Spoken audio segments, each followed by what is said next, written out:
노벨상 수상의 명함 제2편을 말씀드리겠습니다. 하나의 질문은 프로파간다, 즉 정치선전이란 무엇인가, 이런 내용이 되겠습니다. 먼저 창작물 형식론에 관해서 말씀을 드리겠습니다. 먼저 창작물에는 첫째, 픽션이라는 것이 있습니다. 이것은 소설, 꾸민 이야기, 가공의 이야기입니다. 두 번째는 non-fiction, 사실, 팩트 사실이라고 하는 것으로서 비소설, 전기, 탐험기, 사실 이야기, 역사, 다큐멘터리 등을 말합니다. 셋째는 팩션, 팩트하고 픽션을 합친 말로서 실록소설, 실화소설이라고도 하며, 즉 사실 내용을 소설 형식으로 쓴 작품을 말합니다.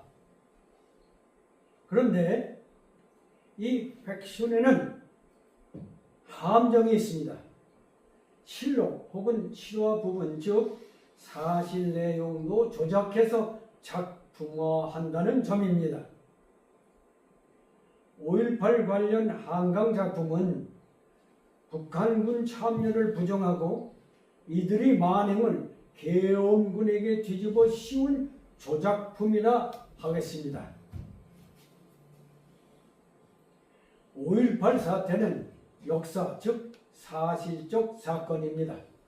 수많은 사실적 영상 증거 자료로 판단하건대 북한군의 참여가 확실합니다.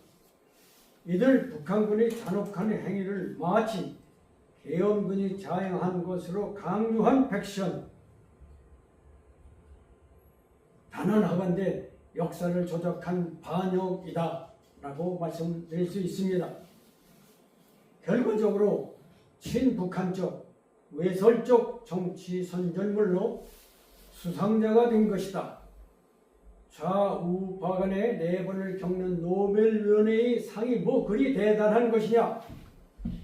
정파적 갈등을 빚은 문학상, 평화상은 폐지하라. 좌냐 우냐고 묻는 야만. 한국 사회 일각이 한강의 소설을 둘러싼 왈과 왈부로 소란하다.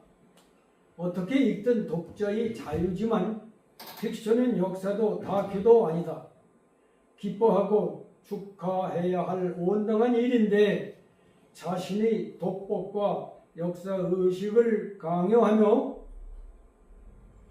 당신은 좌냐 우냐라고 묻는 야만을 목도한다. 편 가리기는 그만하자. 정신건강에 해롭다.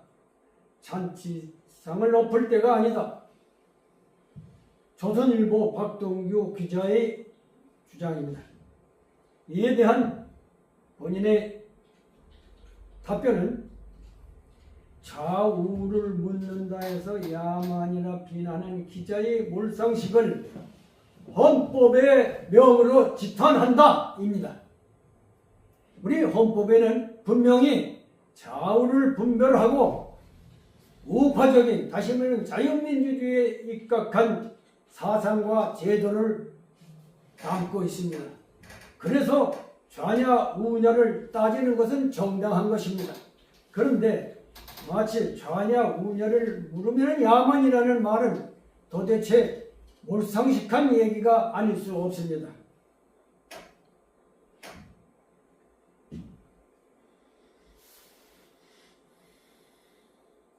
번역자 데버라 스미스와 작가 한강의 조상들입니다. 이들은 5.18 때 북한군 참여를 알았을까? 매우 회의적인 내용입니다만은 몰랐을 수 있을지는 모르지만은 스미스는 외국인이지만은 한국에서 박사 학위를 획득한 여인입니다. 한편 한강은 북한의 침략 사실을 잘 알고 있을 것이라 판단되며, 그런데 이 침략 사실을 감추고 자기가 태어난 땅을 저주했으니 이 여인도 이 땅에 대한 악의적 모욕과 비하를 간직하고 사는 북한의 노예, 자연히 이런 여인이 쓴 작품은 북한을 위한 정치 선전물이다 라고 주장을 하고 싶습니다. 여하간 한강의 작품은 공수부대를 극악무도한 악마로 취급하고 북한의 참여를 부정한 팩션의 이슈 아류로서 순수 소설과 거리가 멀다 하는 주장을 하고 있습니다. 사실 내용, 즉 실록 또는 실화 부분도 조작한 팩션의 아류, 친북한적 선전물이다, 이런 주장입니다. 43 관련 작품도 유엔이 감시를 실시하려는 선거를 방해했던 북한 게리라를 편들고, 반면 우리 경찰들을 비난한 작품으로서 자기 조국을 폄하한 반역적 팩션이다. 도대체 작가 한강의 조국은 어디인가? 대한민국인가? 아니면 조선인민민주주의 민주공화국인가? 묻지 않을 수 없습니다. 노벨상은 1901년부터 상을 수여해 향년 123세라고 볼 수 있습니다. 그동안 여러 분야에서 큰 기여를 한 점은 인정되나 스웨덴 할리먼이 성폭행 스캔들에 휘말려 할리 원장격인 연구소기 사라 다니우스와 회원 3명이 사임을 했고, 계속해 일간 아젠스 니히터에 게재된 기사로 성추행이 불거진 이후 연일 폭로 기사가 이어지고 있지만 검찰청의 수사에도 불구하고 논쟁은 가라앉지 않는다. 단순한 성 스캔들이 아니고 관리 주도권을 둘러싼 좌우 세력 간의 사생 결단의 대결인 까닭이다. 스웨덴 언론은 바벨탑이 무너졌다, 할리먼 설자 귀스타프 3세와 할리먼의 보호자인 노벨에 대한 반역, 즉 좌파들의 도전 때문이다 라고 탄식을 했습니다. 프랑스 파리의 한 리클리 편집부의 주장입니다. 한강 노벨상 수상에 유독 프랑스 언론과 문화계가 대대적인 선전을 하며 축하를 보냈습니다. 이 사실도 매우 석연치 않은 점이 있다 하겠습니다. 왜냐하면 프랑스는 지난 하계 올림픽 개막식 때 우리 대한민국을 조선민주주의인민공화국이라고 불렀습니다. 결코 우연한 실수가 아니라는 것이 중론입니다. 이 외에 여러 면에서 조롱의 야유를 보낸 바가 있습니다. 이런 나라를 어떻게 문화선진국이라고 할 수 있겠는가?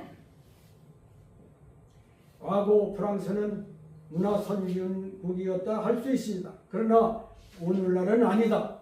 특히 2차 세계대전 후 오랜 평화 속에, 그리고 좌파들이 집요한 공작에 따른 영향으로 혼돈 속에 처해 있다 하는 것을 말씀드리고 싶습니다.